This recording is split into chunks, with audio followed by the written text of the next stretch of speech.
സ്തോത്രം. കേൾക്കാവോ എന്നെ? കേൾക്കാം. സ്തോത്രം. ഹല്ലേലൂയ. എൻ്റെ രജി കോശി ബ്രദർ പറഞ്ഞ പോലെ എൻ്റെ പേര് കോശി മാത്യു. ഞാൻ ഡാലസിലാണ്.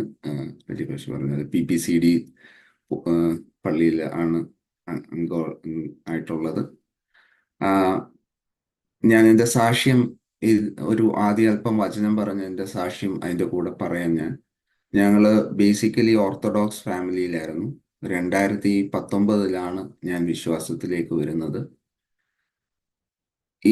ഞാനും എൻ്റെ കുടുംബവും ഞങ്ങളുടെ കഴിവോ ഞങ്ങളുടെ നന്മയോ ഒന്നും കൊണ്ടല്ല, ദൈവം നടത്തുന്ന വാഗ്ദത്തങ്ങളാൽ ദൈവം നടത്തുന്ന ഒരു കുടുംബമാണ് ഞങ്ങൾ. ഒറ്റ വാക്യത്തിൽ എന്നെക്കുറിച്ച് ചോദിച്ചാൽ എനിക്ക് ഒരൊറ്റ ഇതേ ഉള്ളൂ: because Jesus lives I leave. Hallelujah. ഇന്ന് നമുക്ക് ചിന്തിക്കാനുള്ള ദൈവകൃപയാൽ ചിന്തിക്കാനുള്ള വചനം മത്തായിയുടെ സുവിശേഷം 16 15 മാത്യു 16:15. അവിടെ നിങ്ങളോ വായിച്ചു. എന്നെ ആരെന്ന് പറയുന്നു എന്ന് അവൻ ചോദിച്ചതിന് ശീമോൻ പത്രോസ്, നീ ജീവനുള്ള ദൈവത്തിന്റെ പുത്രനായ ക്രിസ്തു എന്ന് ഉത്തരം പറഞ്ഞു. മതി. Thank you sister. അവിടെ പറയുന്ന but what about you he asked, who do you say I am. നമുക്ക് നല്ലപോലെ അറിയാവുന്ന ഒരു സന്ദർഭമാണ്. ഫിലിപ്പിന്റെ കൈസറിയ പ്രദേശത്ത് കർത്താവും ശിഷ്യന്മാരും എത്തിയപ്പോൾ കർത്താവ് ശിഷ്യന്മാരോട് ചോദിക്കുകയാണ്, മറ്റുള്ള ജനം എന്നെക്കുറിച്ച് എന്ത് പറയും, ഞാൻ ആര് എന്ന് പറയുന്നു? അന്നേരം ശിഷ്യന്മാർ പറഞ്ഞു, ചിലർ പറയുന്നു you are John the Baptist എന്ന് പറയുന്നു, അല്ല എലൈജ എന്ന് പറയുന്നു, ജെർമായ എന്ന് പറയുന്നു. അന്നേരം കർത്താവ് അത് കഴിഞ്ഞ് അവരോട് ചോദിക്കുകയാണ്, അതൊക്കെ ഇരിക്കട്ടെ, നിങ്ങൾ ഞാൻ ആരാകുന്നു എന്ന് പറയുന്നു. ഇന്നും കർത്താവ് നമ്മളോട് ചോദിക്കുന്ന ഇതൊരു വിശ്വാസിയോടാണ് ചോദിക്കുന്നത്. നമ്മൾ ആലോചിക്കണം, കർത്താവ് ഇവിടെ ചോദിച്ച ഡിസൈപ്പിൾസിനോടാണ്. കാരണം അവിശ്വാസികൾ അല്ലെങ്കിൽ മറ്റുള്ള ജാതീയർ എന്ത് പറയുന്നു എന്നല്ല, എൻ്റെ കർത്താവ് നമ്മളോട് ചോദിക്കുന്ന നീ ഞാൻ ആരാകുന്നു എന്ന് പറയുന്നു. നമ്മളിവിടെ ആലോചിക്കണം, ഇതിന് തൊട്ട് മുമ്പ് നമ്മൾ വായിക്കുമ്പോൾ അനേകം മിറക്കിളുകൾ, 5 അപ്പം കൊണ്ട് 5000 പേരെ പോഷിപ്പിക്കുകയും അനേകം ഈ ശിഷ്യന്മാര് കർത്താവിന്റെ കൂടെ നടന്നാണ്. അതുകൊണ്ടാണ് കർത്താവ് പറയുന്നത്, നിങ്ങൾ ഇത്രയും നാൾ എൻ്റെ കൂടെ നടന്നല്ലോ, നിങ്ങൾ എൻ്റെ ശിഷ്യന്മാരാന്ന് പറയുന്നല്ലോ, ഞാൻ ആരാകുന്നു എന്ന് നിങ്ങൾ പറയുന്നു. അവിടാണ് പത്രോസ് പറയുന്നത്, നീ ജീവനുള്ള ദൈവത്തിന്റെ പുത്രനായ യേശു ക്രിസ്തു എന്ന് പറയുന്നു. അത് കഴിയുമ്പോൾ കർത്താവ് പറയാണ്, ബർയോന ഷിമയോനെ. നമുക്കറിയാവുന്ന ഭാഗമാണ്, പുതുതായിട്ടൊന്നും അല്ലെങ്കിലും ഒരു ഓർമ്മപ്പെടുത്തലാണ്. ബർയോന ഷിമയോനെ, നീ ഭാഗ്യവാൻ, കാരണം ജഡരക്തങ്ങളല്ല ഇത് നിനക്ക് വെളിപ്പെടുത്തിയത്, എൻ്റെ പിതാവത്ര നിനക്കിത് വെളിപ്പെടുത്തിയത്. അത് കഴിഞ്ഞ് പറയുന്നു, നീ പത്രോസാകുന്നു, ഈ പാറമേൽ എൻ്റെ സഭയെ പണിയും. നമുക്കറിയാവുന്ന പോലെ പത്രോസിന്റെ മേലല്ല സഭ പണിയുന്നതെന്ന് അവിടെ പറയുന്നത്, ഈ വെളിപ്പാടിന്റെ മേൽ, എൻ്റെ യേശു ആരാകുന്നു എന്ന വെളിപ്പാടിന്റെ മേലാണ് സഭയെ പണിയുന്നത്. ഇന്നും ഈ സഭ നിൽക്കുന്നത് എൻ്റെ ആ യേശു, ആ സഭയുടെ നാഥനായ യേശു ആരെന്നുള്ള വെളിപ്പാടിലായിരിക്കണം. നമ്മളോട് കർത്താവ് ഇന്ന് ഓരോരുത്തർ പ്രയാസഘട്ടങ്ങളിൽ, നമ്മൾ ജോലി ചെയ്യുമ്പോൾ, യാത്ര ചെയ്യുമ്പോൾ എല്ലാം നമ്മൾ യേശു ആരാകുന്നു എന്ന് അറിഞ്ഞാണ് നമുക്ക് ആ ഒരു സക്സസ്ഫുൾ ആയിട്ട് ലൈഫ് മുന്നോട്ട് പോകാൻ പറ്റുന്നത്. ബൈബിളിൽ ഉടനീളം നമുക്കത് കാണാം. സമറിയക്കാരി സ്ത്രീയോട് യേശു പറഞ്ഞ എന്താണ്, ഞാൻ ആരാകുന്നു, അല്ലെങ്കിൽ if you knew the gifts of the Lord and who is asking you this water, ഞാൻ ഈ വെള്ളം ചോദിക്കുന്ന ഞാൻ ആരാന്ന് നീ അറിഞ്ഞിരുന്നെങ്കിൽ. അനേകടത്ത് നമുക്ക് അത് കാണാം. ദൈവം ഡയറക്റ്റ് ആയിട്ടോ അല്ല ഇൻഡയറക്റ്റ് ആയിട്ടോ ദൈവം ഇന്നും സഭയോട് ചോദിക്കുന്ന ഞാൻ ആരാകുന്നു. ഇനി ഒരാളെ കുറിച്ച് നമുക്ക് അറിയണമെങ്കിൽ, ഇപ്പം ഈ ലൈനിലുള്ള എനിക്ക് റെജി ബ്രദറിനെ അറിയാം, പലരെ എനിക്കറിയാം. ചിലരെ എനിക്ക് ഇന്നിപ്പോൾ ആദ്യമായിട്ടാണ് അറിയുന്നത്. എനിക്ക് ഒരാളെ കുറിച്ച് കൂടുതൽ അറിയണമെങ്കിൽ എന്ത് വേണം? എനിക്ക് ആ ആളുമായിട്ട് കൂടുതൽ അടുപ്പം വേണം. ഞാൻ ആ ആളുമായിട്ട് കൂടുതൽ ചെലവഴിക്കുമ്പോഴാണ് ആ ആളെ കുറിച്ച് കൂടുതൽ അറിയുന്നത്. A relationship. ഇപ്പൊ എനിക്ക് എന്റെ ഭാര്യ അല്ലെ എന്റെ മോനെ നല്ലപോലെ അറിയാവുന്ന, ബിക്കോസ് ഐ ആം ക്ലോസ് വിത്ത് ദം. എനിക്ക് അവരുമായിട്ട് ഒരു റിലേഷൻഷിപ്പ് ഉണ്ട്. And that is what God also wants. കർത്താവ് നമ്മളെക്കുറിച്ച് ആഗ്രഹിക്കുന്നതാണ് കർത്താവുമായിട്ട് ഒരു റിലേഷൻഷിപ്പ്. കർത്താവ് ആരെന്ന് അറിയണമെങ്കിൽ നമ്മൾ കർത്താവിന്റെ കൂടെ നടക്കണം. ഏറ്റവും ഉം, പലർക്കും അത് ഒരു ഡൈജസ്റ്റ് ചെയ്യാൻ പറ്റില്ല. ദൈവത്തിന് സ്തോത്രം.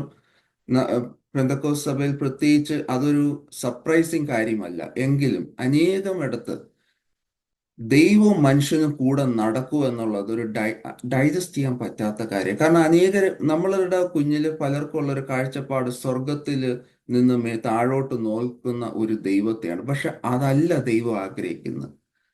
എൻ്റെ ദൈവം ആഗ്രഹിക്കുന്നത് നമ്മുടെ കൂടെ നടക്കാനാണ്. നമ്മൾ ദൈവത്തിന്റെ കൂടെ നടക്കാനാണ്.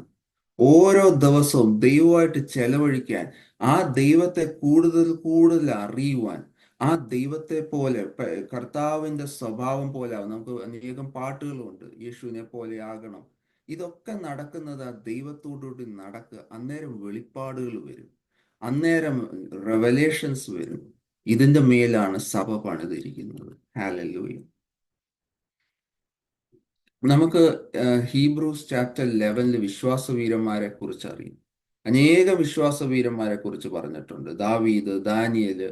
ഈ വിശ്വാസവീരന്മാരെന്ന് പറയുന്നത്, നമ്മൾ പറയാം അവര് വിശ്വാസത്തിൽ അതിശക്തരായിരുന്നു. അവര് തീർന്നു എന്ന് പല സാഹചര്യത്തിലും അവര് അതിശക്തരായി മുന്നോട്ട് പോയി, അവരുടെ വിശ്വാസം കാരണം. കാരണം അവിടെയുള്ള ഒരു മനുഷ്യനും, അവിടെ പറഞ്ഞേക്കുന്ന ഒരു മനുഷ്യനും ഭയങ്കര ബലമുള്ളവരോ അല്ലെങ്കിൽ ഭയങ്കര സൗന്ദര്യമുള്ളവരോ പണക്കാരോ ഒന്നുമല്ല. ലോകത്തിന്റെ ഒരു ക്വാളിറ്റീസും അവരോട് പറയാൻ പറ്റില്ല. പക്ഷേ അവരുടെ ഒരു ക്വാളിറ്റി അവരുടെ വിശ്വാസമായിരുന്നു. പക്ഷെ ആ വിശ്വാസം എങ്ങനെയാ വരുന്നത്? എനിക്കിപ്പോ ഒരാളെ വിശ്വസിക്കണം, ഞാൻ ഇന്നലെ കണ്ട ഒരാളെ എനിക്ക് പെട്ടെന്ന് വിശ്വസിക്കാൻ പറ്റുമോ? ഇല്ല. ആ വിശ്വാസം നമ്മൾ അവരുടെ ഓരോരുത്തരുടെയും ചരിത്രം പഠിക്കുമ്പോൾ, നമ്മൾ അവരുടെ ഓരോരുത്തരുടെ കാര്യങ്ങൾ ക്ലോസ്ലി ഫോളോ ചെയ്താൽ, ദ റിലേഷൻഷിപ്പ് ദേ ഹാഡ്, അത് ഒന്നോ രണ്ടോ ദിവസം കൊണ്ടല്ല, ദൈവത്തോട് കൂടെ ചേർന്ന് നടക്കുന്നതുണ്ടായിരുന്നു. ദാവീദിന്റെ പ്രയാസങ്ങൾ വരുമ്പോൾ ദാവീദ് പറയുന്നത്, ഞാൻ യേശുവിൽ ആശ്രയിക്കുന്നു എന്നാണ്, ഞാൻ ദൈവത്തിൽ ആശ്രയിക്കുന്നു എന്നാണ്. ഒരു പ്രയാസം വരുമ്പോൾ പെട്ടെന്ന് പോയി ആശ്രയിക്കാൻ പറ്റത്തില്ല. It was because of there study consistent relationship. അതാണ് ദൈവം ആഗ്രഹിക്കുന്നത്. ഹല്ലേലൂയ.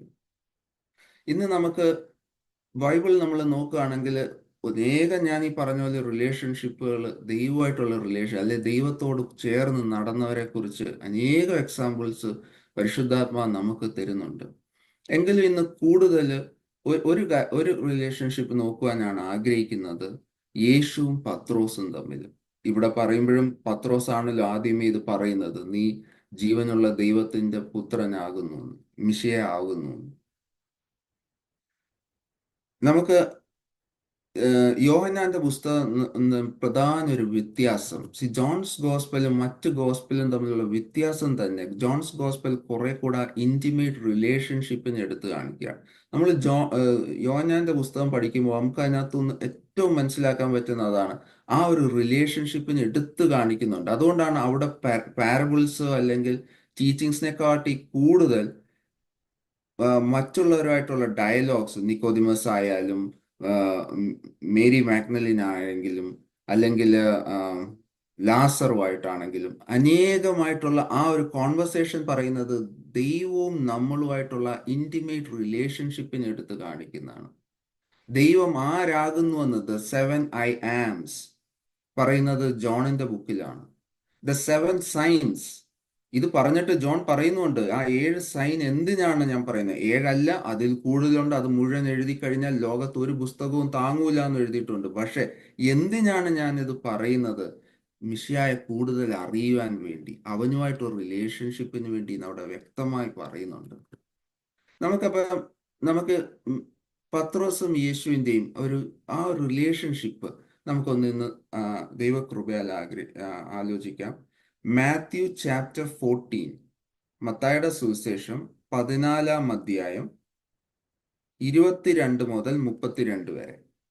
മാത്യു ചാപ്റ്റർ 14, 22 മുതൽ 32 വരെ. ഉടനെ യേശു താൻ പുരുഷാരത്തെ പറഞ്ഞയക്കുന്നതിനിടയിൽ ശിഷ്യന്മാർ പടകിൽ കയറി തനിക്ക് മുൻപായി അക്കരയ്ക്ക് പോകുവാൻ അവരെ നിർബന്ധിച്ചു. അവൻ പുരുഷാരത്തെ പറഞ്ഞയച്ചിട്ട് പ്രാർത്ഥിക്കുവാൻ തനിയെ മലയിൽ കയറിപ്പോയി. വൈകുന്നേരമായപ്പോൾ ഏകനായി അവിടെ ഇരുന്നു. പടകോ കരവിട്ട് പല നാഴിക ദൂരത്തായി. കാറ്റ് പ്രതികൂലമാകൊണ്ട് തിരകളാൽ വലഞ്ഞിരുന്നു. രാത്രിയിലെ 4-ാം യാമത്തിൽ അവൻ കടലിന്മേൽ നടന്ന് അവരുടെ അടുക്കൽ വന്നു. അവൻ കടലിന്മേൽ നടക്കുന്നത് കണ്ടിട്ട് ശിഷ്യന്മാർ ഭ്രമിച്ചു. അതൊരു ഭൂതം എന്ന് പറഞ്ഞ് പേടിച്ചു നിലവിളിച്ചു. ഉടനെ യേശു അവരോട്, ധൈര്യപ്പെടുവീൻ, ഞാനാകുന്നു, പേടിക്കേണ്ട എന്ന് പറഞ്ഞു. അതിന് പത്രോസ്, കർത്താവേ, നീ ആകുന്നു എങ്കിൽ ഞാൻ വെള്ളത്തിന്മേൽ നിന്റെ അടുക്കൽ വരേണ്ടതിന് കൽപ്പിക്കണം എന്ന് പറഞ്ഞു. വരിക എന്നവൻ പറഞ്ഞു. പത്രോസ് പടകിൽ നിന്നും ഇറങ്ങി യേശുവിന്റെ അടുക്കൽ ചെല്ലുവാൻ വെള്ളത്തിന്മേൽ നടന്നു. എന്നാൽ അവൻ കാറ്റ് കണ്ട് പേടിച്ച് മുങ്ങിത്തുടങ്ങിയാൽ, കർത്താവേ, എന്നെ രക്ഷിക്കണമേ എന്ന് നിലവിളിച്ചു. യേശു ഉടനെ കൈ നീട്ടി അവനെ പിടിച്ചു. അല്പവിശ്വാസിയെ, നീ എന്തിനു സംശയിച്ചു എന്ന് പറഞ്ഞു. അവർ പടകിൽ കയറിയപ്പോൾ കാറ്റമർന്നു. പടകിലുള്ളവർ, നീ ദൈവപുത്രൻ സത്യം എന്ന് പറഞ്ഞ് അവനെ നമസ്കരിച്ചു. ഇവിടെ നമ്മൾ കാണുന്നത് നമുക്കറിയാവുന്ന ഒരു ഇതാണ്. നമ്മൾ അനേകം സെർമൺസും പ്രസംഗങ്ങളും ഒക്കെ കേട്ട ഒരു ഇതാണ്. ഇവിടെ യേശു പുരുഷാരത്തെ, അതായത് ഇതിനു മുമ്പ് നടന്ന് നമുക്കറിയാം 5 അപ്പം കൊണ്ട് 5000 പുരുഷന്മാരെ, ഒരുപക്ഷെ 10000 കണക്കിന് സ്ത്രീകളെയും കുട്ടികളെയും കൂടെ ചേർത്ത് അത്രയും പേരെ അവർ തൃപ്തിയാവുന്നതോളം അവർക്ക് ഭക്ഷണം കൊടുത്ത് കഴിഞ്ഞുള്ള ഒരു സംഭവമാണിത്. അവിടെ നമ്മൾ വായിക്കുന്നത് യേശു ശിഷ്യന്മാരോട് അക്കരയ്ക്ക് പോകുവാൻ യേശു, മലയാളത്തിൽ പറഞ്ഞേക്കുന്നത് നിർബന്ധിച്ചു എന്നാണ്. അക്കരയ്ക്ക് പോകാൻ പറഞ്ഞിട്ട് യേശു ഒറ്റയ്ക്ക് ഒരു മലയിൽ പ്രാർത്ഥിക്കുവാൻ കയറിയെന്നും, അവിടെ എഴുതിയിരിക്കുന്ന പടകോ കര വിട്ട് പല നാഴി ദൂരത്തായി കാറ്റ് പ്രതികൂലമായോണ്ട് തിരകളാൽ വലഞ്ഞിരുന്നു. നമ്മുടെ ജീവിതത്തിലും ചില സമയം ഇതുപോലെ പ്രതികൂലമായ കാലാവസ്ഥ ഉണ്ടാവാം. ഇവിടെ ഓർക്കിക്കോണം, ഇത് വരുന്നത് വേറെ യേശുവായിട്ട് ചേർന്ന് നടക്കുന്ന ശിഷ്യന്മാരുടെ കാര്യമാണ് നമ്മളിവിടെ പറയുന്നത്. സോ ദൈവത്തിന്റെ കൂടെ നടക്കുമ്പോഴും ചില സമയം പ്രതികൂലമായ സാഹചര്യങ്ങൾ വരാം. എങ്കിലും അതും ഇവിടെ എന്ന് പറഞ്ഞാൽ ഒരു ചെറിയ ഒരു it was A serious situation. കാരണം എന്ന് വെച്ചാൽ നമുക്കറിയാം, ഇതിലെ മിക്കവരും ഗലീലിയ തീരത്ത് കളിച്ച് വളർന്നവരായിട്ടുള്ള മുക്കവരാണ്. അവർക്ക് ഗലീലിയ, ഈ കടൽ എന്ന് പറയുന്നത് ഇൻ ആൻഡ് ഔട്ട് അവർക്ക് അറിയാവുന്നതാണ്. അങ്ങനെയുള്ളവരാണ് ഇവിടെ പറഞ്ഞേക്കുന്ന അവർ തിരകളാൽ വലഞ്ഞിരുന്നുവെന്ന്. അപ്പം നമ്മുടെ ജീവിതത്തിലും ഇതുപോലെ പ്രതികൂല സാഹചര്യങ്ങൾ വരാം. എങ്കിലും ഇങ്ങനെ ഒരു സാഹചര്യം വരുമ്പോൾ വീണ്ടും ഇവിടെ വരുന്നത് എൻ്റെ യേശു ആ സാഹചര്യങ്ങളിൽ എൻ്റെ യേശു ആര് എന്ന് വെളിപ്പെടുത്തുന്ന ഒരു ഭാഗമാണിത്. പരിശുദ്ധാത്മാവ് ഈ ഒരു ഭാഗം ബൈബിളിൽ ഉൾപ്പെടുത്തിയത്, യേശു ആ സാഹചര്യങ്ങളിൽ നമുക്കാര്, യേശുവിനോട് ചേർന്ന് നിൽക്കുന്ന ഒരുത്തന് പ്രതികൂല സാഹചര്യങ്ങൾ വരുമ്പോൾ യേശു ആരെന്ന് പറയുവാനുള്ള ഒരു ഭാഗമാണ് നമ്മൾക്ക് വെളിപ്പെടുത്തുവാൻ. അപ്പൊ ഇവിടെ ശിഷ്യന്മാര് വലഞ്ഞു എന്നാണ്. വളരെ സീരിയസ് ആയ ഒരു സിറ്റുവേഷൻ ആണ്. അതിശക്തമായ കാറ്റ്, നമ്മൾ ചരിത്രം പഠിക്കുമ്പോഴും അറിയാം, ഗലീലിയ കടലില് സന്ധിയാകും തോറും അതിശക്തമായ കാറ്റുകൾ വരും. സാധാരണക്കാരും ആ സമയത്ത് വള്ളം ഇറക്കാറില്ല ഇന്നും. അപ്പൊ അങ്ങനെ വളരെ സീരിയസ് ആയിട്ടൊരു സിറ്റുവേഷനിൽ അവര് വള്ളം മറിയാതിരിക്കാൻ അവര് ശരിക്കും പാടുപെടുകയായിരിക്കും. അത് കഴിയുമ്പോൾ നമ്മൾ അവിടെ കാണുന്നത്, രാത്രിയിലെ 4-ാം യാമത്തിൽ അവൻ കടൽമേൽ നടന്ന് അവരുടെ അടുക്കൽ വന്നു. അപ്പോൾ അവര് ഭയന്ന് ഭൂതമാണോ എന്ന് വെച്ചിട്ട് നിലവിളിച്ചു. യേശു അവരോട്, ധൈര്യപ്പെടുവീൻ, ഞാൻ ആകുന്നു, do not be afraid, I am എന്ന് പറഞ്ഞു. ഇവിടെ നമ്മൾ നോക്കിക്കേ, ഒരു പ്രതികൂല സാഹചര്യം വന്നു, സീരിയസ് ആയിട്ടുള്ള ഒരു കാര്യമാണ്. അവര് ആകെ ഭയന്ന് കാണും. അപ്പൊ അവരുടെ മെയിൻ ഇതെന്ന് വെച്ചാൽ അവരുടെ ബലം കൊണ്ട് എങ്ങനെങ്കിലും ഈ വള്ളത്തെ നേരെ നിർത്തണം. ഒരുപക്ഷെ അകത്തേക്ക് അടിച്ചു കയറുന്ന വെള്ളം കളയായിരിക്കും, അല്ലെങ്കിൽ തുഴഞ്ഞ് പല ദിശയിലോട്ട് തുഴഞ്ഞ് ആ വള്ളത്തെ സ്റ്റഡിയാക്കുമായിരിക്കും.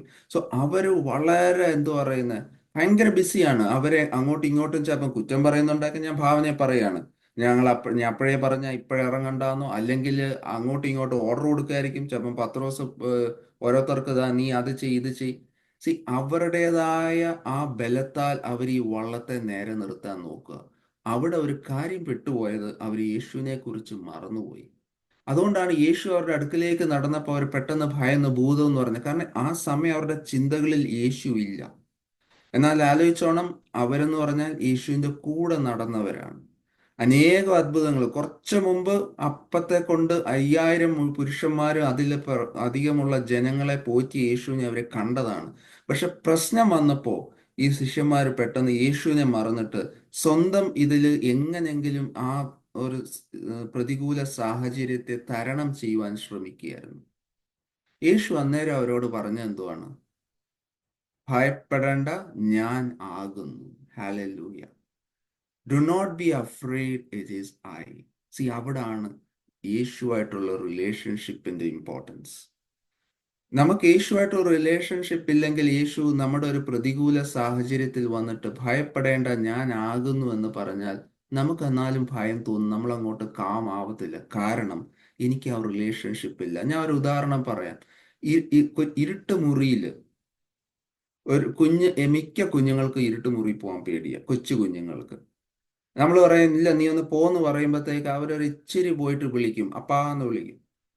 അന്നേരം നമ്മളും കൂടെ പൊറോട്ടോ അവിടെ ചെന്നിട്ട് പറയാ, മോനെ ഞാൻ ഇവിടെ ഉണ്ടെന്ന് പറഞ്ഞു കഴിഞ്ഞാൽ അവന് പിന്നെ ആ ഇരുട്ടിനെ ഭയമില്ല. അറ്റ്ലീസ്റ്റ് അവന്റെ മനസ്സിൽ എൻ്റെ അപ്പൻ എൻ്റെ കൂടെ ഉണ്ടല്ലോ എന്ന്.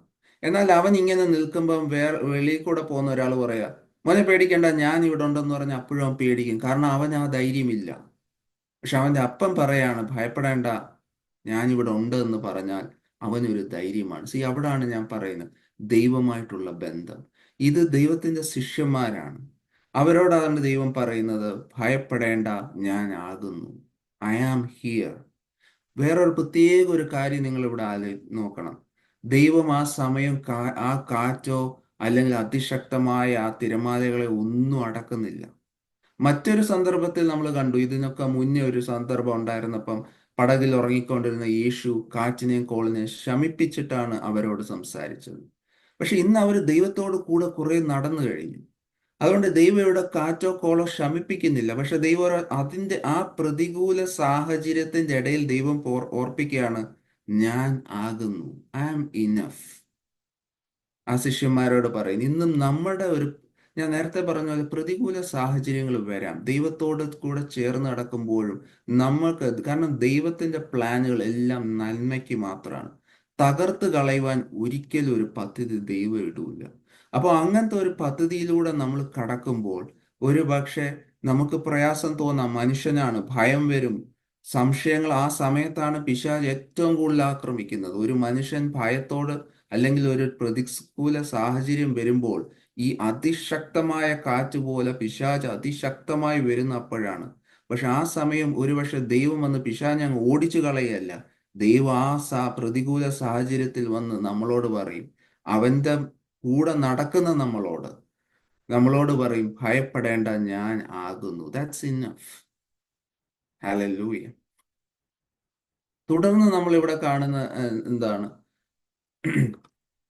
പത്രോസ് ഉടനെ പറയുന്നത്, കർത്താവേ നീ ആകുന്നുവെങ്കിൽ ഞാൻ വെള്ളത്തിന്മേൽ നിന്റെ അടുക്കൽ വരേണ്ടതിന് കൽപ്പിക്കണം എന്ന് പറഞ്ഞു. വരിക എന്ന് അവൻ പറഞ്ഞ് പത്രോസ് പടകിൽ നിന്നിറങ്ങി യേശുവിന്റെ അടുക്കൽ ചെല്ലുവാൻ വെള്ളത്തിന്മേൽ നടന്നു. പത്രോസ് അപ്പ പറഞ്ഞു, നീ കർത്താവാണെങ്കിൽ എന്നോട് അങ്ങോട്ടേക്ക് വരുവാൻ. യേശു വരിക എന്ന് പറഞ്ഞു. നമ്മൾ ഇവിടെ വേറൊരു കാര്യം ആലോചിക്കേണ്ടത്,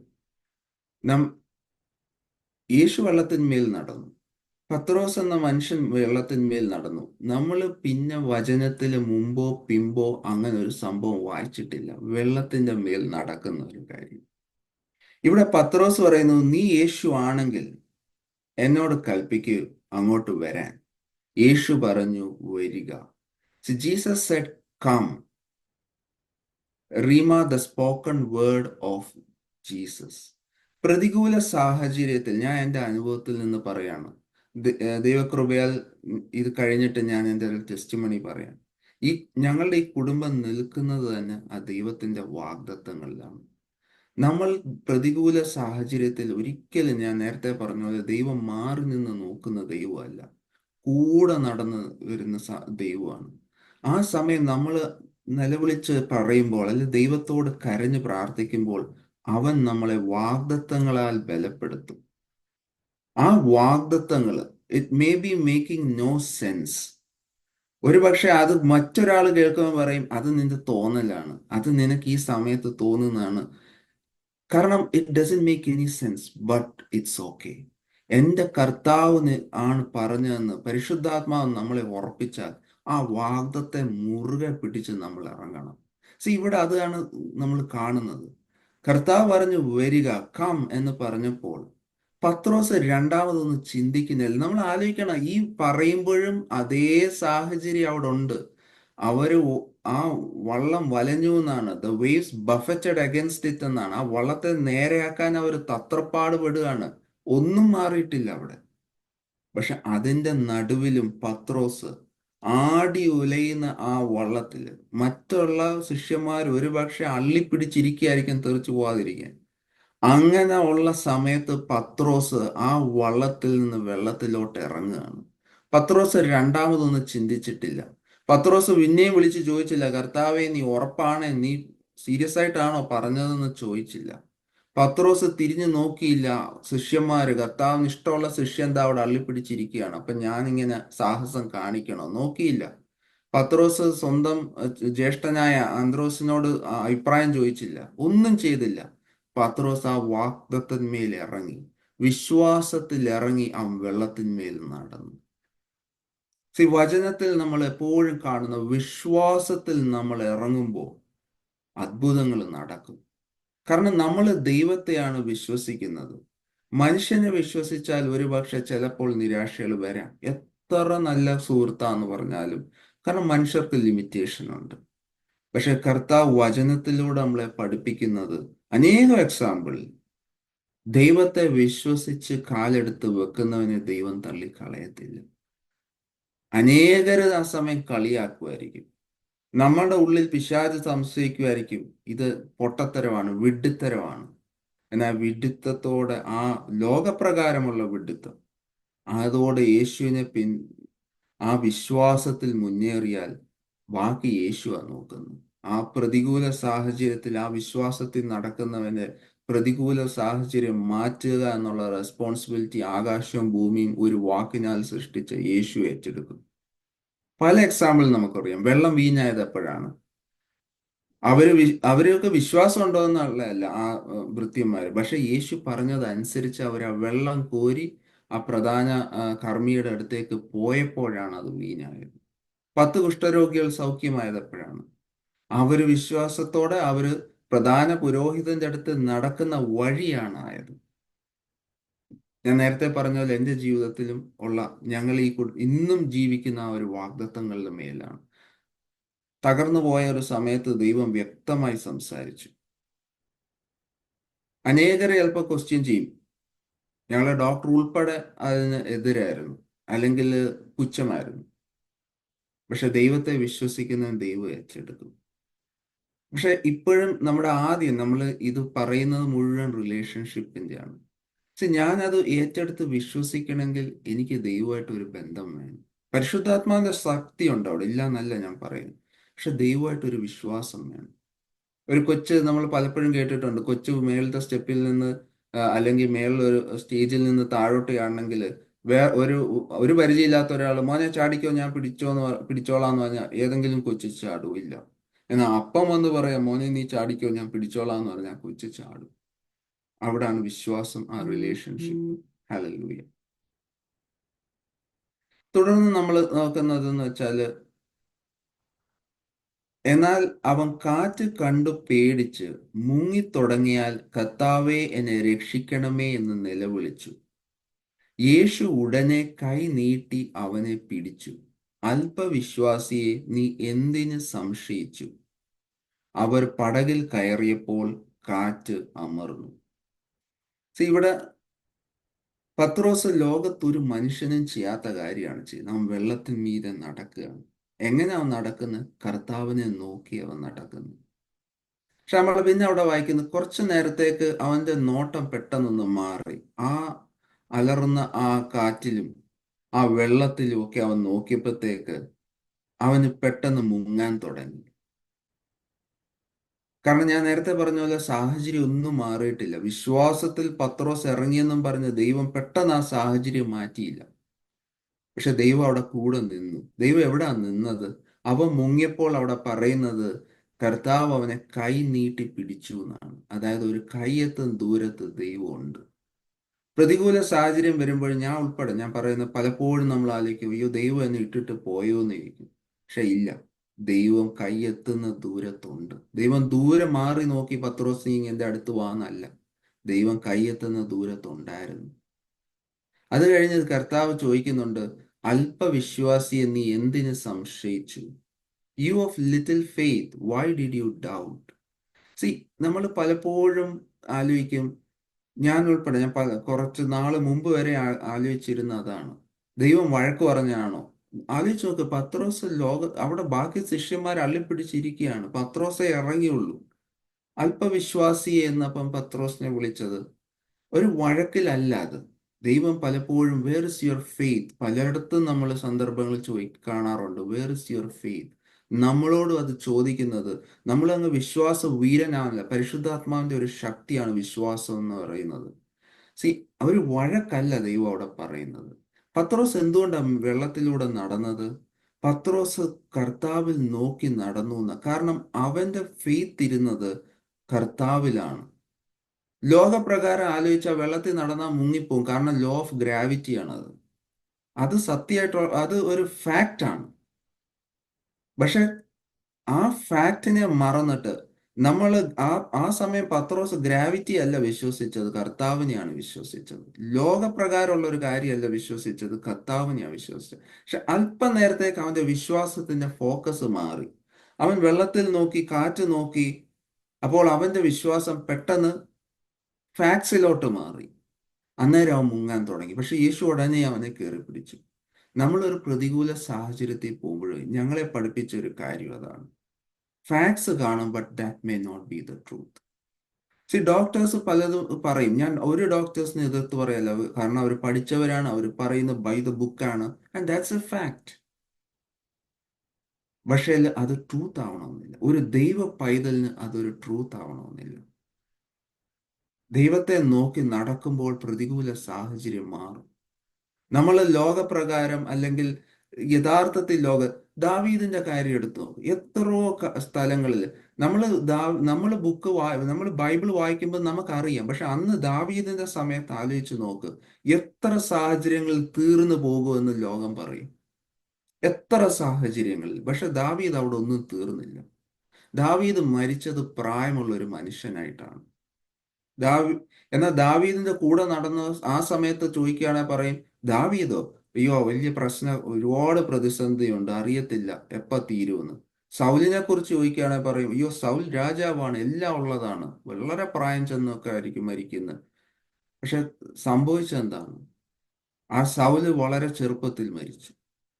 ജീവന് വേണ്ടി ഓടിക്കൊണ്ടിരുന്ന ഫിലിസ്തീയരുടെ ആയാലും സൗലിന്റെ ആയാലും സ്വന്തം ആൾക്കാർ റിബലായപ്പോഴും മകൻ റിബലായപ്പോഴും എല്ലാം ഓടുന്ന ദാവീദ് അവസാനം സുഖമരണമായിരുന്നു ആസ് ആൻ ഓൾഡ് മാൻ, തന്റെ ഡ്യൂട്ടീസ് എല്ലാം തീർത്തിട്ട്. സി, ലോകം പറയുന്ന പോലെയല്ല. ട്രൂത്ത് ഉണ്ടാവാം, ബട്ട് ഫാക്ട്സ് ഉണ്ടാവാം, but truth is different for a child of God. കർത്താവിന്റെ കൂടെ നടക്കുന്ന ഒരാളുടെ ആ സത്യം, അത് ദൈവത്തെ നോക്കി നടന്നാൽ മതി, സാഹചര്യങ്ങൾ അവൻ മാറ്റും.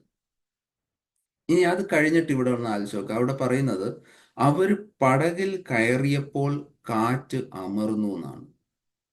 എന്നെ ഏറ്റവും ചിന്തിപ്പിച്ച ഒരു സ്ഥലം ഇതാണ്. എന്തായാലും പത്രോസ് കുറച്ച് നടന്നു, മുങ്ങിപ്പോകാൻ നേരം കർത്താവ് പിടിച്ചു.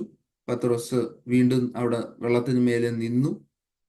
ഒറ്റയടിക്ക് അവർ ആ വെള്ളത്തിലോട്ട് പോകത്തില്ലല്ലോ. അപ്പോൾ കർത്താവും പത്രോസും കൂടെ കൈ പിടിച്ച് നടക്കുന്ന ഒരു രംഗം നിങ്ങൾ ആലോചിച്ച് നോക്ക്. ഒന്നും അവിടെ മാറിയിട്ടില്ല. അതിശക്തമായ കാറ്റ്, വള്ളത്തെ ആട്ടി ഒലയ്ക്കുന്ന കാറ്റ്. പക്ഷെ അതിന്റെ നടുവിലും കർത്താവും പത്രോസും കൂടെ കൈ പിടിച്ച് വള്ളത്തിലോട്ട് നടക്കുകയാണ്. അതാണ് ദൈവം നമ്മളെക്കുറിച്ച് ആഗ്രഹിക്കുന്നത് ഏത് സാഹചര്യങ്ങളും. അതുകൊണ്ടാണ് വചനം പറയുന്നത്, നീ ഇന്ന് പാട്ടുപാടിയപ്പോഴ സഹോദരൻ പറഞ്ഞ, തീയിലൂടെ നടക്കുമ്പോഴും ദഹിച്ചു പോകത്തില്ല. വെള്ളത്തിലൂടെ പോയാലും മുങ്ങിപ്പോത്തില്ല. കാരണം എൻ്റെ കർത്താവിൻ്റെ കൂടെ കൈയും പിടിച്ച് ഞാൻ നടന്നാൽ ബാക്കി കർത്താവ് നോക്കും. ഇവിടെ ഇരിക്കുന്ന ആർക്കും എനിക്കറിയാം, അതിന് സംശയമില്ല. കർത്താവ് കൂടെ നടക്കുമ്പോൾ കർത്താവിന് ഇത് ഏറ്റെടുക്കാനുള്ള ശക്തി ഉണ്ടോ എന്നുള്ള കാര്യത്തിൽ ഇവിടെ ആർക്കും സംശയമില്ല. പക്ഷെ നമ്മുടെ ഇതെന്ന് വെച്ചാൽ, ഞാൻ എന്നെ ആദ്യം ഉദ്ദേശിക്കുന്ന, പലപ്പോഴും കൂടെ നടക്കാറില്ല. ലോകത്തിന്റെ പല കാര്യങ്ങളിൽ നമ്മൾ ബിസി ആകുമ്പോൾ കർത്താവിന്റെ കൂടെ നടക്കാറില്ല. അല്ലെങ്കിൽ ഭയം വരുമ്പോൾ നമ്മൾ ആ കൂടെ നടക്കുന്ന കർത്താവിനെ ഒന്ന് നോക്കിയാൽ മതി. ഇവിടെ പത്രോസ് നടക്കുന്ന പോലെ. ഒരു ഉദാഹരണം പറഞ്ഞാല്, കൊച്ചു പിള്ളേര് നമ്മുടെ കൂടെ വണ്ടിയിൽ എവിടെങ്കിലും പോവാണെങ്കിൽ ഏതെങ്കിലും കൊച്ച് ആലോചിക്കാറുണ്ടോ, ഈ അപ്പന് വഴി അറിയാവോ, ഈ അപ്പൻ കറക്റ്റായിട്ടുള്ള വഴിയിലാണോ പോകുന്നതെന്ന്? കൊച്ചിരുന്ന് വണ്ടിയുടെ വെളിയിൽ നോക്കൂ, ബൈക്കിലായാലോ കാറിലായാലോ കൊച്ചിരുന്ന് ആലോചിക്കോ, ഈ വഴി കറക്റ്റാണോ? ഒരു സ്ട്രേഞ്ചറിന്റെ കൂടെ പോവാണ് ഒരു പക്ഷെ കൊച്ചുങ്ങൾ അത് പേടിക്കും. പക്ഷെ അപ്പൻ്റെ കൂടെ പോവാണ് ഒരു കൊച്ചും ഇരുന്ന് ആലോചിക്കില്ല, അവനറിയാം ആ സ്ഥലത്ത് അപ്പൻ എത്തിക്കുമെന്ന്. അതുപോലെ ആയിരിക്കണം ദൈവമായിട്ടുള്ള റിലേഷൻഷിപ്പ്. ഇവിടെ പത്രോസും ദൈവവും ആ അത്രയും പ്രതികൂല സാഹചര്യത്തിന് നടുവിൽ ഒരുമിച്ച് നടക്കുന്നു. എന്നിട്ട് അവിടെ അവസാനം പറയുന്നത്, അവർ പടകിൽ കയറിയപ്പോൾ കാറ്റമർന്നു, പ്രതികൂല സാഹചര്യം മാറി. കർത്താവ് മാറ്റും. ഒരുപക്ഷെ എളുപ്പമായിരിക്കും, ചിലപ്പോൾ ഒരു സമയം എടുക്കുമായിരിക്കും. But God, Jesus is never late. അയ്യോ ഞാൻ താമസിച്ചു പോയെന്ന് ഒരിക്കലും കർത്താവ് പറയേണ്ടി വരില്ല. Because he is not late. ലോകം നമ്മളോട് പറയും, പിശാച് നമ്മളോട് പറയും, തീർന്നുപോയി, താമസിച്ചു പോയി, ഇനി ഒന്നും ചെയ്യാൻ പറ്റില്ല. പക്ഷെ കർത്താവിന്റെ കയ്യിലാണ്. It's in his control. പിന്നെ നമ്മൾ അങ്ങോട്ട് ഉടനീളം നോക്കുകയാണ് ആ പത്രോസുമായിട്ടുള്ള റിലേഷൻഷിപ്പ്. ഈ റിലേഷൻഷിപ്പിൽ നമ്മൾ മനുഷ്യരാണ്, ചില സമയത്ത് നമ്മൾ വീണു പോകും. പക്ഷെ നമ്മൾ ചെയ്യേണ്ടത് എത്രയും പെട്ടെന്ന് കർത്താവിലേക്ക് അടുക്ക ചെല്ലുകയാണ്. Because he is so faithful, he loves us so much. ഞാൻ നേരത്തെ പറഞ്ഞ പോലെ മറ്റുള്ള ജാതിയർക്കോ പലർക്കും അങ്ങോട്ട്, ഞാൻ ആരെയും കുറ്റം പറയല്ല, ഡൈജസ്റ്റ് ചെയ്യാൻ പറ്റത്തില്ല. How is this possible? കാരണം തെറ്റ് ചെയ്താൽ അടി കൊടുക്കുന്ന ഒരു ദൈവം അല്ല നമ്മുടെ ദൈവം. നമ്മൾ മാറിപ്പോയാലും നമ്മളെ പേര് ചൊല്ലി പിന്നെയും വിളിച്ചുകൊണ്ടിരിക്കുന്ന ഒരു കർത്താവിന് അതിന്റെ ആവശ്യമില്ല. പണ്ട് എലൈജയോട് പറഞ്ഞ അല്ലേ, 7,000 പേര്, ബാലിന് വണങ്ങാത്ത 7,000 പേരുണ്ടെന്ന് പറയുന്ന പോലെ ഇന്ന് അനേകരുണ്ട് കർത്താവിൻ്റെ കൂടെ. പക്ഷെ എന്നാൽ പോലും 99 കയ്യിലുള്ളപ്പോഴും ആ ഒരെണ്ണത്തെ തേടി വരുന്ന കർത്താവാണ് നമ്മുടെ കർത്താവ്. ഇവിടെ നമ്മൾ നോക്കുകയാണെങ്കിൽ ഇതേ പത്രോസ് 3 തവണ കർത്താവിനെ തള്ളി പറയുന്നുണ്ട്. ആ സമയവും നമ്മൾ അവിടെ ആലോചിക്കുന്ന, ലൂക്കിന്റെ പുസ്തകത്തിൽ നമ്മൾ വായിക്കുന്നുണ്ട്, കർത്താവ് അവനെ നോക്കി ഒരൊറ്റ നോട്ടം മതി. കാരണം ആ റിലേഷൻഷിപ്പിൽ അങ്ങനെയാണ്. പത്രോസ് വെളിയിൽ പോയി, ഹി വെപ്റ്റ് ബിറ്റർലി എന്നാണ് എഴുതിയിരിക്കുന്നത്, ആൻഡ് ഹി വാസ് റെസ്റ്റോർഡ്.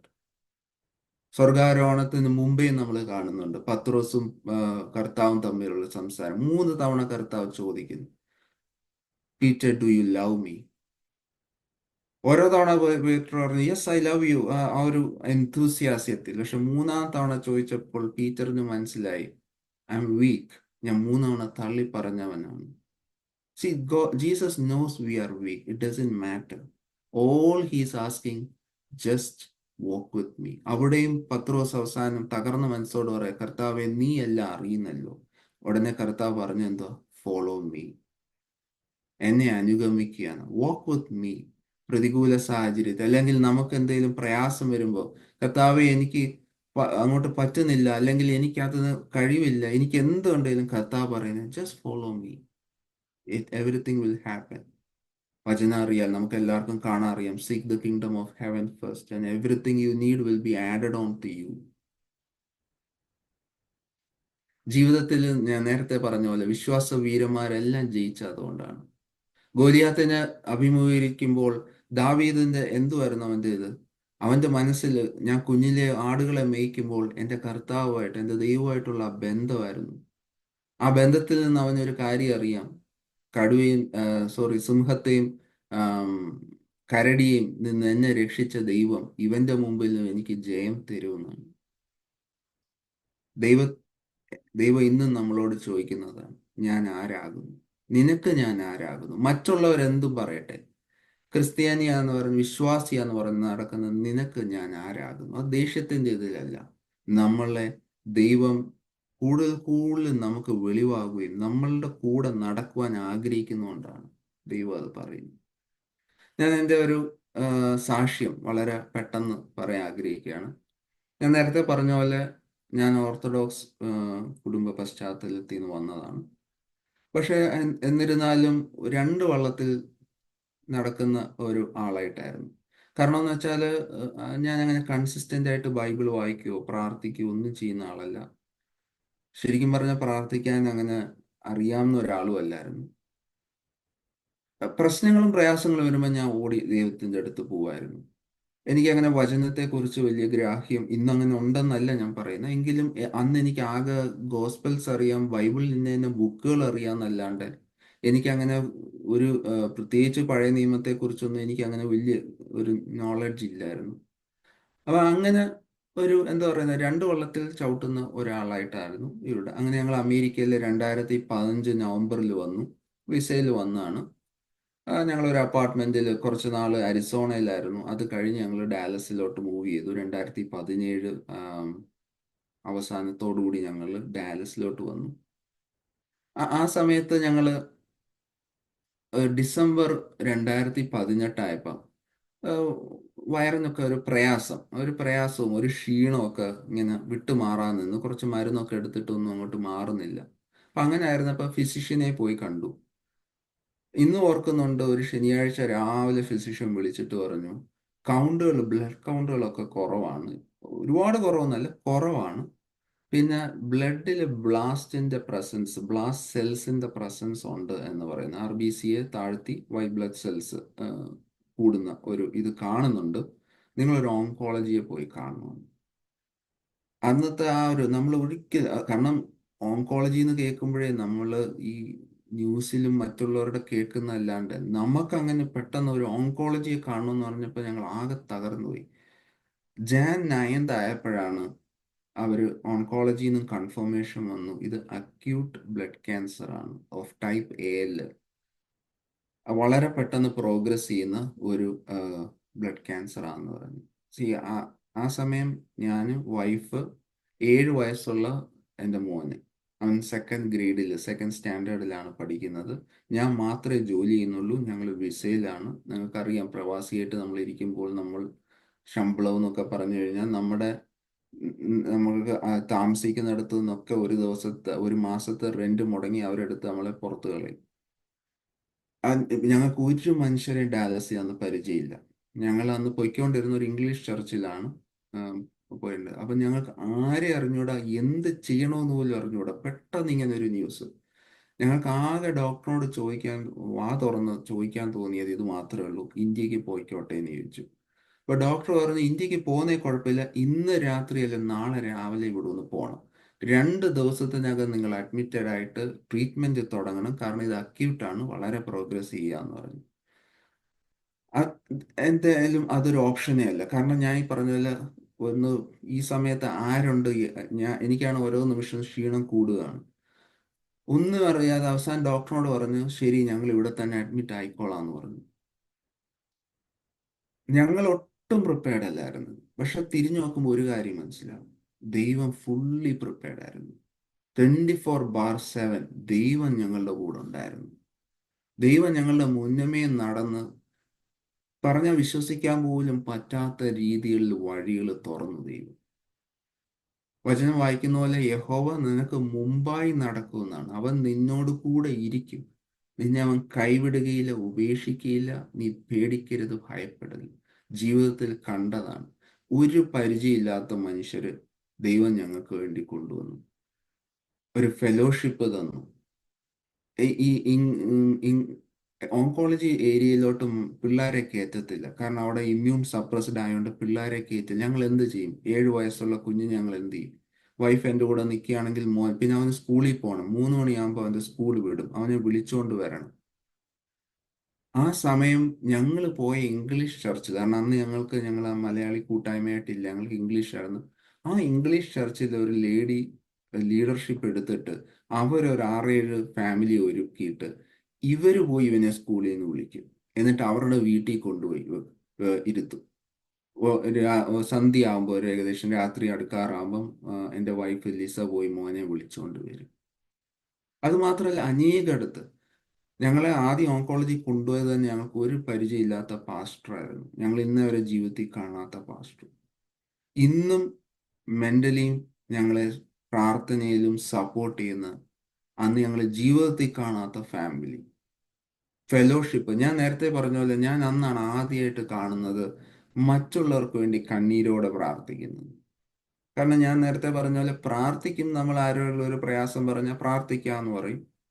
നമ്മൾ ചിലപ്പോൾ പ്രാർത്ഥിക്കും, അതൊരു ഫാമിലി പ്രയറിലും എല്ലാം പ്രാർത്ഥിച്ചാലായി. പക്ഷെ കണ്ണീരോടെ സ്വന്തം സഹോദരൻ എന്നുള്ള രീതിയിൽ ഏറ്റെടുത്ത് പ്രാർത്ഥിക്കുന്നവര് ദൈവം അനേകരെ ഉയർത്തി ഞങ്ങൾക്ക് വേണ്ടി. ഞാൻ നേരത്തെ പറഞ്ഞ പോലെ ശമ്പളം വളരെ ഇമ്പോർട്ടൻ്റ് ആണ്. 8 മാസമാണ് ഞാൻ ഈ കീമോയിലും ഇതിലൊക്കെ ആയിട്ട് നടന്നത്. ആ 8 മാസവും ദൈവത്തിന്റെ കൃപ. ഞാൻ ഒരു ദിവസം പോലും എനിക്ക് ഓഫീസിൽ പോകാൻ പറ്റില്ല, എനിക്ക് ഹോസ്പിറ്റലിൽ അഡ്മിറ്റഡാണ്. ഞാൻ വീട്ടിൽ വരുമ്പോഴും കീമോയുടെ ഇടയിൽ വീട്ടിൽ വിടും. പക്ഷെ അത് നമ്മൾ വളരെ, എന്താ പറയുക, ഇമ്മ്യൂൺ സിസ്റ്റം വളരെ കോംപ്രമൈസ്ഡ് ആണ്. നമ്മൾ ഭയങ്കര ക്ഷീണത്തിലായിരിക്കും. പക്ഷേ ആ 8 മാസവും എൻ്റെ ശമ്പളം മുടക്കിയില്ല. കാരണം അവിടെ അത് സമ്മതിച്ചു. അതിൻ്റെ HR ഡിപ്പാർട്ട്മെന്റ് ഇത് ടേക്കപ്പ് ചെയ്തു. അവരത് പറഞ്ഞു, you can go on leave but salary won't be stopped. ഞാൻ നേരത്തെ പറഞ്ഞ പോലെ മരുഭൂമിയിൽ വഴിയുണ്ടാക്കുന്ന, അല്ലെങ്കിൽ നീരുറവ ഉണ്ടാക്കുന്നത് ആ സമയത്ത് ഞങ്ങൾ പ്രിപ്പയർഡ് അല്ലെങ്കിലും ദൈവം ഒരുക്കി. കുറച്ച് കഴിഞ്ഞപ്പോൾ എൻ്റെ ഫാദർ, എൻ്റെ വൈഫിൻ്റെ ഫാദറും പിന്നെ ലിസയുടെ ഒരു ആൻറ്റിയും ഒക്കെ ഇങ്ങോട്ട് വന്നു കുഞ്ഞിനെ നോക്കാനൊക്കെ ആയിട്ട്. അവരുടെ ആ വിസയുടെ കാര്യങ്ങളും എല്ലാം, ആ പേപ്പേഴ്സൊക്കെ, കാരണം ഞാൻ എന്ന് പറഞ്ഞാൽ ഇതിലൂടെ പോകുന്നു, വൈഫ് ഇതിനെല്ലാം ഒറ്റയ്ക്ക് ഓടണം. ആ സമയത്തും വിസയുടെ പേപ്പേഴ്സൊക്കെ ക്ലോക്ക് വർക്ക് പോലെ ദൈവം നീക്കി. ഞാനത് പറഞ്ഞ, ഞങ്ങളല്ല, ദൈവം കൂടെ നടന്നു. കുടുംബത്തിന്റെ ഒരാളെ പോലെ ദൈവം ആ സമയം നടക്കുമായിരുന്നു. പിന്നെ ഈ 8 മാസം അനേക അപ്സ് ആൻഡ് ഡൗൺസ് ഉണ്ടായിരുന്നു. പലതും ദൈവം പഠിപ്പിച്ചു. എങ്കിൽ ഞാൻ നേരത്തെ പറഞ്ഞ പോലെ ദൈവത്തിന്റെ ചില സമയത്ത് ദൈവത്തിന്റെ വാഗ്ദത്തങ്ങൾ, അതാണ് ഇന്ന് ഈ കുടുംബം നിലനിൽക്കുന്നത്. പ്രയാസം വരുമ്പോൾ നമ്മൾ ദൈവമേ എന്ന് വിളിക്കുമ്പോൾ കൂടെ നടക്കുന്ന ദൈവം ഇട്ടിട്ട് പോകത്തില്ല. നമ്മൾ നേരത്തെ പറഞ്ഞ പോലെ കൈയെത്തുന്ന ദൂരത്ത് ദൈവമുണ്ട്. ഞങ്ങള് കീമോ 8 മാസം കീമോ ഉണ്ടായിരുന്നു. ഒരുപാട് അപ്സ് ആൻഡ് ഡൗൺസ് ഉണ്ടായിരുന്നു. പക്ഷെ അതിലൂടെ എല്ലാം തിരിഞ്ഞു നോക്കുമ്പോൾ ഒന്നും ഒരു കംപ്ലൈന്റ് ആയിട്ടോ ഒന്നും പറയാനില്ല. പലപ്പോഴും അത്ഭുതപ്പെട്ടിട്ടുണ്ട്, തകർന്നു പോകും എന്നുള്ളിടത്ത് ദൈവം പിടിച്ചു. പ്രത്യേകിച്ച് എൻ്റെ വൈഫൊക്കെ അതുപോലെ പ്രയാസത്തിലൂടെ കടന്നുപോയി. 7 വയസ്സുള്ള ഒരു കുഞ്ഞും. പക്ഷെ അതിലൂടെ എല്ലാം ദൈവം കടത്തി ഒരുപാട് പഠിപ്പിച്ചു. കീമോ 2 കീമോ ഒക്കെ കഴിയുമ്പോഴത്തേക്ക് അങ്ങ് ക്ഷീണവും മുടിയെല്ലാം പോയി. അങ്ങനെ ക്ഷീണമായിരുന്ന സമയം ഒന്നും കഴിക്കാൻ പറ്റില്ല, കട്ടിലിൽ നിന്ന് എഴുന്നേക്കാൻ പറ്റാത്ത അവസ്ഥയൊക്കെ ഉണ്ടായിരുന്നു. അപ്പോൾ ഒരിക്കൽ ദൈവം ഒരു വചനം കാണിച്ചു തന്നു. ഞാൻ വിഷം കുടിച്ചാലും ഏൽക്കുകയില്ല. അന്ന് മുതൽ പിന്നെ കീമോ സ്റ്റാർട്ട് ചെയ്യുമ്പോഴെല്ലാം ഞാൻ ഈ വചനം പറഞ്ഞുകൊണ്ടിരിക്കും. അത്ഭുതം എന്ന് പറയട്ടെ, അതിൽ പിന്നെ ക്ഷീണം ഉണ്ടായിരുന്നെങ്കിലും എനിക്ക് നോസിയ, അതായത് ഛർദിക്കത്തില്ല. മറ്റെന്ത് കഴിച്ചാലും ഞാൻ ഛർദിക്കുമായിരുന്നു. ഞാൻ പിന്നെ ഛർദിച്ചിട്ടില്ല. ഞാൻ പതിയെ നടക്കാനൊക്കെ തുടങ്ങി. ഞാൻ പതിയെ ഭക്ഷണമൊക്കെ കഴിക്കാൻ തുടങ്ങി. ഒരു കീമോയ്ക്കും പിന്നെ ഞാൻ അങ്ങനെ കിടന്നു പോയിട്ടില്ല.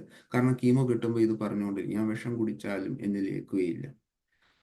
പല കാര്യങ്ങളും ഈ കീമോകളുടെ ഇടയിൽ, ആദ്യത്തെ കീമോ 20 ഡേയ്സ് ആയിരുന്നു ആശുപത്രിയിൽ. പിന്നെ ഉള്ള കീമോ എന്ന് പറഞ്ഞാൽ 5 ഡേയ്സ് ആണ് ഹോസ്പിറ്റലിൽ അഡ്മിറ്റഡ് ആയിട്ട് ചെയ്യേണ്ടത്. ഈ ഓരോ കീമോ എന്ന് പറയുന്ന സെറ്റാണ്. അതിലൊരു 8 to 12 കീമോ ഇഞ്ചക്ഷൻസ് കാണും, ഇൻഫ്യൂഷനിലൂടെ തരുന്നതാണ്. അത് ചിലത് 2 മണിക്കൂറായിരിക്കും, ചിലത് 24 മണിക്കൂറുള്ള കീമോ ആയിരിക്കും. സ്പൈനിലൂടെ വരെ നമ്മുടെ ബ്രെയിനിലേക്ക് ഒക്കെ ഒരു കീമോ തരുമായിരുന്നു. അതും ഹൈ ഡോസിലാണ്. സോ ഈ 8 മാസവും അങ്ങനെയാണ് പോയിക്കൊണ്ടിരുന്നത്. അപ്പൊ ഇതിന്റെ ഇടയ്ക്ക് നമ്മളെ വീട്ടിൽ വിടുന്ന സമയം ഞാൻ പറഞ്ഞ പോലെ ഇമ്മ്യൂൺ സപ്രസ്ഡ് ആണ്. ചെറിയൊരു പനിയുള്ള ആളോ അല്ലെങ്കിൽ തുമ്മുന്ന ഒരാൾ അടുത്തൂടെ പോയി തുമ്മിയാലും നമുക്കത് പനി വരും. പനി വന്നാൽ ഇനി ഒന്നും ഇല്ലെങ്കിൽ നമുക്ക് ന്യൂട്രോപിനിക് ഫീവർ എന്ന് പറയും. ഈ സെൽസ് കുറവായതുകൊണ്ട് പനി ഭയങ്കരമായിട്ട് ഷൂട്ട് ചെയ്യും. ഏത് രാത്രിയിലാണെങ്കിലും അവർ പറഞ്ഞേക്കുന്നത് വിതിൻ 1 hour അവിടെ ചെല്ലണമെന്നാണ്. പലപ്പോഴും രാത്രി ഓടിയിട്ടുണ്ട്. അല്ലെങ്കിൽ പെട്ടെന്ന് നിൽക്കുന്ന നിപ്പിൽ ലിസ എന്നെയും കൊണ്ട് വണ്ടിയിലിട്ട് പോയിട്ടുണ്ട്. കാരണം പനി ഷൂട്ട് ചെയ്താൽ അവർ പിന്നെ പല ആന്റിബയോട്ടിക് തന്ന്, കാരണം ബോഡി സപ്രസ്ഡ് ആയിട്ട് മറ്റ് ഇൻഫെക്ഷനിലോട്ട് അത് പടരും. അതുകൊണ്ടാണ് അത് അങ്ങനെ കെയർ എടുക്കുന്നത്. സോ അങ്ങനത്തെ ഒരു കാലഘട്ടത്തിൽ ഈ പറഞ്ഞ പോലെ ഒരു ഒരു ദിവസം ഒരു സമയത്ത് ഇതുപോലെ 5 ദിവസം ആശുപത്രി പനിയായിട്ട് കിടന്നു. എന്ത് ചെയ്താ പനി കുറയുന്നില്ല. അങ്ങനെ ഇരുന്നപ്പോൾ ആകെ പ്രയാസമായിരുന്നപ്പോഴത്തേക്ക് ഞാൻ ഇങ്ങനെ എന്തിനാ ദൈവമേ ഇത് പിന്നെയും പിന്നെയും ഇങ്ങനെ. അന്നേരം ദൈവം പഠിപ്പിച്ചൊരു കാര്യം എന്ന് പറഞ്ഞാൽ, പ്രതികൂല സാഹചര്യത്തിലും ദൈവം ഏറ്റെടുത്തു നിനക്ക് ഉറപ്പുള്ള സാഹചര്യത്തിൽ നീ നന്ദി പറഞ്ഞുകൊണ്ടിരിക്കുക എന്ന് പറഞ്ഞു. കുറ്റപ്പെടുത്തൂ അല്ലെങ്കിൽ കംപ്ലൈന്റ് ചെയ്യോ സെൽഫ് പിറ്റിയോ അല്ല അവിടെ ദൈവം ആഗ്രഹിക്കുന്നത്. നീ നന്ദി പറയാനോ. നമുക്കറിയാം, ചെങ്കടലിന്റെ മുമ്പിൽ എത്തിയപ്പോൾ ജനം മുഴുവൻ ഭയന്ന് കല്ലെറിയാനും ഒക്കെ പോയി. ആ സമയം മോശ ഇരുന്ന് കരഞ്ഞു എന്നാണ്. ദൈവം പറഞ്ഞത് എന്തുവാണ്? മോനെ വിഷമിക്കേണ്ട, നീ കരയണ്ടെന്നല്ല, നീ എന്തിനാ കരയുന്നത്? ജനത്തോട് മുന്നോട്ട് നടക്കാനാണ് പറഞ്ഞത്. പ്രതികൂല സാഹചര്യത്തിൽ ദൈവം നമ്മളോടുള്ളപ്പോൾ പിറ്റി പാർട്ടി അല്ല ദൈവം ആഗ്രഹിക്കുന്നത്. ആ വിശ്വാസത്തിൽ മുന്നേറാനാണ്. ക്വസ്റ്റ്യൻസ് വരും. ദൈവം അവിടെ എന്നോട് പറഞ്ഞത് നീ നന്ദി പറ എന്നാണ് പറഞ്ഞത്. ഞാൻ അന്നേരം ഇരുന്ന് ദൈവത്തോട് ഒരുപാട് മാപ്പ് ചോദിച്ചു. കാരണം ഇത്രയും നടത്തി എത്രയിടത്ത് തീർന്നു പോകാവുന്ന സാഹചര്യം ഉണ്ടായിരുന്നു, പക്ഷെ ദൈവം അവിടെ നടത്തി. ഞാൻ ഒത്തിരി മാപ്പ് പറഞ്ഞു നിന്ന് നന്ദി പറഞ്ഞു. ഞാൻ പറയട്ടെ, 5 ദിവസം എന്ത് ചെയ്തിട്ട് മാറാത്ത പനി. പ്രത്യേകിച്ച് എനിക്ക് മരുന്ന് കഴിക്കാൻ പറ്റില്ല. കാരണം എന്ന് വെച്ചാൽ തൈലിനോൾ, നമ്മുടെ ഡോളോ ക്രോസിൻ ഒന്നും എനിക്ക് കഴിക്കാൻ പറ്റില്ല. കാരണം എൻ്റെ ലിവർ കൗണ്ട് വളരെ കൂടി കീമോ കാരണം. അപ്പോൾ എനിക്ക് അത് കഴിക്കാൻ പറ്റില്ല. എൻ്റെ ബ്ലഡ് കൗണ്ടുകൾ കുറവായതുകൊണ്ട് എനിക്ക് ഐബുപ്രൂഫിനോ അഡ്വിലോ അങ്ങനത്തെ ഒന്നും കഴിക്കാൻ പറ്റില്ല. അപ്പോൾ എനിക്ക് പനിയുടെ മരുന്ന് കഴിക്കാൻ പറ്റില്ല.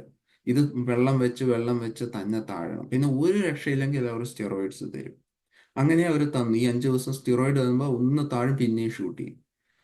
അങ്ങനെ 5 ദിവസം നിന്ന് ഞാൻ കർത്താവിനോട് മാപ്പ് പറഞ്ഞ്, കർത്താവേ നിനക്ക് സ്തോത്രം എന്ന് പറഞ്ഞതും ആ സെക്കൻഡിൽ, ഞാനിത് അതിശയോക്തിയായിട്ട് പറയില്ല, ആ സെക്കൻഡിൽ ഞാൻ വേർത്ത് പനി വിട്ടു. അങ്ങനെ അനേകം, ഞാൻ ചില എക്സാമ്പിൾ പറഞ്ഞതേ ഉള്ളൂ, അനേകമിടത്ത് ദൈവം നടത്തി. ഞാൻ പറഞ്ഞു വന്നത്, ഞാൻ 3 കാര്യങ്ങൾ, 3 വാഗ്ദത്തങ്ങൾ ദൈവം തന്നതെന്ന് വെച്ചാൽ, ഇതുപോലെ ഒരിക്കൽ കീമോയിലൂടെ പോകുമ്പോൾ, കീമോ സ്റ്റാർട്ട് ചെയ്യുന്ന മുമ്പ് അവർ ബെഡിൽ കീമോ ചാർട്ട് ഇടും. ഈ രണ്ടാമത്തെ കീമോ കഴിഞ്ഞപ്പോൾ ആകെ ദേഹം തളർന്നു. അന്നേരം അടുത്ത കീമോയ്ക്ക് അവർ ചാർട്ട് ഇട്ടപ്പോൾ ഒരു 12 കീമോ ഇഞ്ചക്ഷൻസ് ഇൻഫ്യൂഷനിൽ.